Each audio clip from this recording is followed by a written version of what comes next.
Hello, my name is Sam. I'm a huge nerd, and I've been 4-H since I was 6. I'm 17 now and turning 18 at the end of the year. So I've been in 4-H for 11 years, going on 12. But since I'm turning 18, this is the last year I can still do 4-H. Like, this year and the next physical year is like the last years that I am able to participate in 4-H. Now, when most people around here think 4-H, they think of a bunch of kids talking about animals at the county fair. But there's a lot more to 4-H than that. There's a couple hundred different kinds of projects, not just animals. There's everything from fishing to quilting, fashion, historical costuming, that's one I learned about very recently. There's collecting, cooking, and just about everything in between. But if there's something that you want to do, and it's not in there, you can do something called a self-determined project, where basically you create the guidelines that you are planning on using. And after you're done with doing your project, in July there is the first round of judging. And basically that's the earliest you can do judging, and it is basically everyone comes on a specific day, or I think 1 or 2 days, I don't remember. But everyone who's done 4-H and is putting stuff in fail comes to judging. And you basically sit with someone and talk about what you did for a while, and they will rank you on, like, what you learned, how much time you put into it, and all of that stuff. Then the top person from, like, each category, so fishing, quilting, whatever you did, the top person from that category can go to state fair, where they basically repeat the whole judging process again. Where basically you sit with someone and you talk about what you did, and that's broken up by, depending on which day you are, or depending on what project you did, you go on a different day. It saves people on having to go every day or everyone being there at once, and it's broken up fairly well. And everyone in your same project is then, like, redone, and, like, the top 20% of them get to go up on stage, and they get, like, an award for it. And that is basically the judging and basics of what 4-H is, if you're not talking about, like, the whole club structure and aspect of group working together and stuff like that. This is just, like, the physical projects of 4-H. When I was young, I went to England. Ever since then, I have had a huge obsession with medieval arms, armor, and castles, which was heavily influenced by the Lord of the Rings and Hobbit movies, and the books, but the movies did play a huge part in, like, the armor aspect. You can't see the armor in the books. And over the last few years, I have learned how to make foam swords. I've actually got one right over here. This is my newest one. I made it, like, over the past year. It's completely foam. Nice wooden handle. Supposed to be a long sword, but it's way too short for that, so I ended up fighting with it like an arming sword. Yeah, sword made of foam. But I have been perfecting and making changes to how I do that, and learning a lot while I do. But over the last year, I decided I wanted to make a full suit of foam armor. You can see it in the background right over there. I decided I wanted to do it as my 4-H project. So I did one of the self-determined projects, and I made a full suit of foam armor. And, it turned out alright. I made it to State Fair, so that was exciting. Didn't win anything at State, but it was fun. The whole process was great. I want to do it again.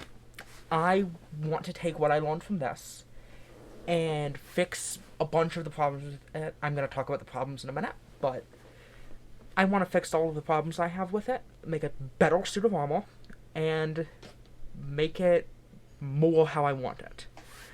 Because a lot of that was just found templates on the internet. I want to make my own templates. I want to do the whole process. Unfortunately, I do not have the time to learn how to do full metal working. So my thing, I'm going to make it completely out of leather. So full 100% leather armor. And my goal is to do it in time for judging next year. Because that's my last year of 4-H. I have 1 year to do this. Hard deadline. I am very excited to do this. But yeah, I am going to go over the problems I have with my armor and like fully in my armor in the next segment outside. I've got to go suit up for it, and that takes a few minutes. Unfortunately, as the fail is still going on right now, I do not have my helmet because that is off in a barn in the middle of a countryside. Well, not really in the middle, it's close to forests and stuff. But it's off in the middle of a barn in a booth. So I can't really wear it currently. That's fine. The helmet doesn't open or anything, so I won't be able to actually talk, which I think I figured out how to fix it for, like, the next foam version, because I want to, like, remake the helmet and chest plate and shoulders and everything, because the ones I have now, it is so uncomfortable to actually wear and walk with, because of how little mobility there is. That first issue, right there, yeah. But my goal is to, like, get it fully working before I do the leather one, because foam is much cheaper and easier to work with than leather. Yeah, so I will see you in a second when I am outside in full armor. Now, first off, I would like to give my apologies about the quality of this video. I want to do it somewhat better in the rest of the backyard, but it's soaked. Yeah, but this is the armor. This is the upper half portion. You may notice that this bracer, it's different than this bracer. I have a second one of this bracer and a second one of this bracer. This one is newer. I made it, like, in a couple of days. It's faux leather, like fake leather, stitched onto the same kind of foam that these are made out of. So, it's thinner, not really good for stuff, but it's closer to a leather bracer than this one is. But this side's one of these bracers does not fit properly at all. I need to completely redo the underside strapping. But first note, strapping, much easier than lacing. So I'm going to be strapping my actual suit of armor. Also, if you see me going like this does not stay down at all and is ill-fitting. So yeah, that's another complaint about it. That my arm guard and the shoulders are very stiff. They're fully connected to the breastplate. Yeah, that's not great for armor. So my next suit, I'm making fully, like, articulated shoulders and lower arm pieces. They're called pauldrons. That's the, like, official name for them. But mine are separate, so it gives me a nice range of motion, but I cannot lift my arm past here unless I go like this, which this is your full range of motion. It's not great, especially when sword fighting. Now, I brought this with me because I can demonstrate. I cannot get my arms closer. Your arms need to be closer to do stuff.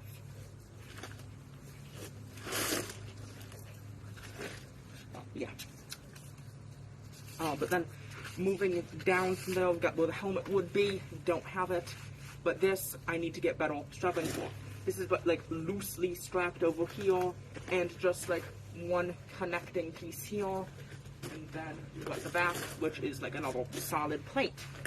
But it gets very hot and not the greatest. I also have a necklace on, so between this and like the necklace, because it's a crystal, just dig it into my chest.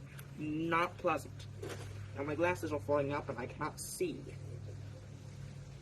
Okay, we're gonna go like this for a little bit. Oh, now I've been blinded. Not great. Would not recommend. Get these up positioned in the fence. Also, I'm sorry if the camera slips or anything. My apologies. So, moving back, got this lower segment here. It's these 3 plates that come on top of the bracelet. That's basically one stick on and overlaps, because this is where the end of it goes, because you need flexibility, but I also need lower protection, so my stomach doesn't get stabbed. Fake armor, fake weapon stabbing. Just, you know. But nothing much wrong with this, other than all of the problems with the chest plate also concern this, because the one thing. Moving down to like what I consider like the second best pieces, I really like the Gorka bracers. Except that the strapping is poorly done. My bad. The legs, I have a strapping is coming undone because it's not tight. There we go. I have a thigh brace. I'm not sure what the proper name for it is called. I did not research this in the last week or so a little bit of my terminology is fading because I haven't refreshed up on it. But, got a plate on my thigh, which you can barely see, and my leg guard piece. This goes all the way down to my boots, which I have also armored, but very hard to show you those, so I will go like this. There we go. So you can see boots fully armored as well. Full range of motion. In this boot, the area where it zips up, the plate has broken off and detached. Same with some pieces on my gauntlets. There we go. That should be... no. Okay. We'll just leave it here, mate. Yeah, the first digit, or the last digit on the first fingers of my gauntlets, both completely broke off. Well, this one almost, but yeah, this one completely broke off. So I'm gonna fix that with some hot glue. But most of this armor needs like a good day of maintenance to get it repaired to be feasible. Also, I'm gonna say it's like fairly humid out, like 60, 70 degrees, so not hot. I am boiling in this. Not good temperature-wise because of how it fits. Also, everything just kind of slides around, and armor's not really supposed to do that, so like, I would not wear this to a run thing. At least not in the condition it's at. I'm planning to completely redo the chest plate and shoulders. And this piece connects in with the shoulders. This would be one piece, but... So I'm planning to completely redo that, redo the helmet so I can like open the visor and everything. Yeah, not much else on this is horrible. Yeah, also just generally kind of clunky to move because of how this is, because just taking a step glides this up, and that's not great. Yeah, that's the basics of the armor. So, I will see you for the next segment, which I'm going back inside and getting at least this part off. Hi, it's been a little bit since I got everything off, and I've cooled down and relaxed for a little bit. But, basically, my plan is to make a full suit of leather armor. I have some videos that I've been watching about stuff like that, and I'll link a couple channels in the description. It's Skill Tree and Living Anachronism. They're both really cool, especially for LARP and just like Lenfail costuming stuff, which I will cloaks on like a daily basis, so kind of nice. But so I'm planning to make the full suit of armor, and I have until I believe July 12th. So yeah, I'm going to be documenting every step of the journey, the good and the bad. Every time I do something really well, every time I miserably fail and completely wreck everything. It'll all be here. I'm going to do like going through the designing of all of my armor, the making of my model that I'm going to use to like do the designing of the patterns, the making of the patterns, the following of the patterns, the testing, all of it. There will be a couple of detours, one of which I'm helping a friend make a full suit of foam armor at some point, so I'll have a video of that, or at least talking about it, because I'm going to be painting it. And then, after the Percy Jackson series comes out, I'm planning to make at least one of the swords from it. And that's going to be December sometime, so I'm going to be doing that. But yeah, I'm going to go through like every step of the process down to the actual making of it. Yeah, and that's all going to be recorded and done kind of like this. Yeah, this is going to take a while, and I am really excited for the journey. So, I will see you next time. If you are interested in keeping up with this, do the standard YouTube stuff. I don't know. This is like the second video I've made in like 4 years. Okay.